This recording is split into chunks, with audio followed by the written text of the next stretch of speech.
الفرقان پروڈکشنز۔ فَقُلْتُ اسْتَغْفِرُوا رَبَّكُمْ إِنَّهُ كَانَ غَفَّارًا يُرْسِلِ السَّمَاءَ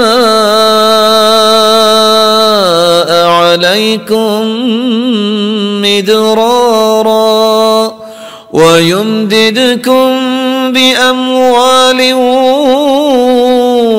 وَبَنِينَ وَيَجْعَلْ لَكُمْ جَنَّاتٍ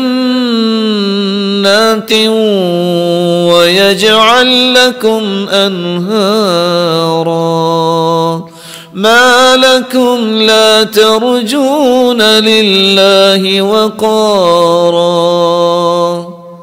استغفار تم کر لو، نقد انعام سارے گناہ بھی اللہ معاف کر دیں گے، موسلا دار بارشیں بھی برسائیں گے، تمہارے پاس مال نہیں ہے تو مال بھی وافر دے دیں گے، اولاد کی نعمت نہیں ہے تو اولاد بھی دے دیں گے۔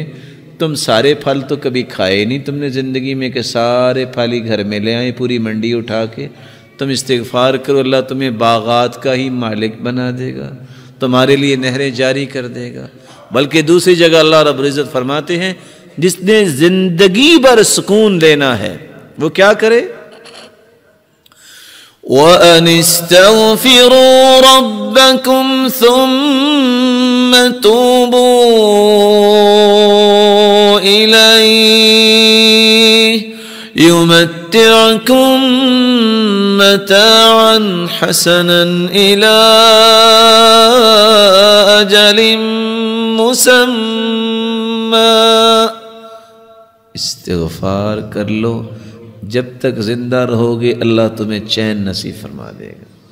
تم جسمانی کمزوری، مالی کمزوری، خاندانی کمزوری، ملی کمزوری کی شکایت کرتے ہو، ساری کمزوریوں کو قوتوں میں بدلنا چاہتے ہو تو اس کا علاج کیا ہے؟ وَيَا قَوْمِ اسْتَغْفِرُوا رَبَّكُمْ ثُمَّ تُوبُوا إِلَيْهِ يُرْسِلِ السَّمَاءَ عَلَيْكُمْ مِدْرَارًا وَيَزِدْكُمْ قُوَّةً إِلَىٰ قُوَّتِكُمْ وَلَا تَتَوَلَّوْا مُجْرِمِينَ۔ استغفار تم کر لو، اللہ تعالیٰ تمہاری ہر کمزوری کو قوت میں بدل دیں گے۔ امام احمد بن حنبل رحمۃ اللہ علیہ گھر سے نکلے، مسجد پہنچے، کہتے ہیں کہ لیٹ ہو گیا ہوں، مسجد والے سے کہا مجھے کچھ آرام کا موقع دے دیجیے، کہا نہیں ہمارا نظام ہے، یہاں نہیں کچھ ہو سکتا، جیسے آج بھی بڑے بڑے نظام دنیا میں موجود ہیں۔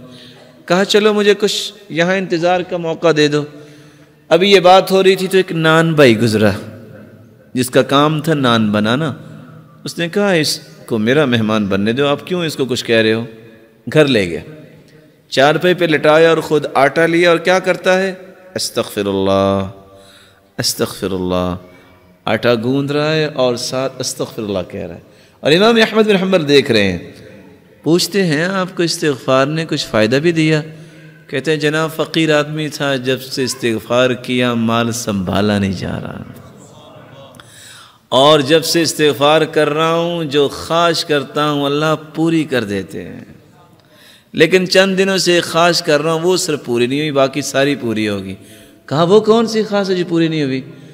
کہا میں نے اللہ سے دعا کی تھی یا اللہ، وہ سنا ہے امام احمد بن حنبل ایک ہیں بڑے نیک انسان ہیں، یا اللہ میری بھی ملاقات کروا دے ان سے۔ کہا وہ تو میں ہی ہوں۔ وَقَدْ جُرِرْتُ إِلَيْكَ جَرًّا، آج میں گھر سے نکلا جیسے فرشتہ شاید تیرے ساتھ ملاقات ہی کروانے کے لیے مجھے لے کے آیا ہے۔ مَنْ لَزِمَ الْإِسْتِغْفَارَ جَعَلَ اللَّهُ لَهُ مِنْ كُلِّ هَمٍّ فَرَجًا وَمِنْ كُلِّ ضِيقٍ مَخْرَجًا وَرَزَقَهُ مِنْ حَيْثُ لَا يَحْتَسِبُ۔ جو کثرت سے استغفار کرتا ہے اللہ تعالیٰ اس کی تنگی کو آسانی بنا دیتے ہیں، اللہ تعالیٰ اس کی مصیبت کو خوشی بنا دیتے ہیں، اور وہاں سے رزق عطا کرتے ہیں جہاں سے اس کو کبھی گمان نہیں ہوا۔ اللہ کا ذکر یہ 5واں اصول ہے کامیاب زندگی گزارنے کے لیے۔ الحمدللہ thanks is to Allah. تبارك الذي نزل الفرقان على عبده ليكون للعالمين نذيرا.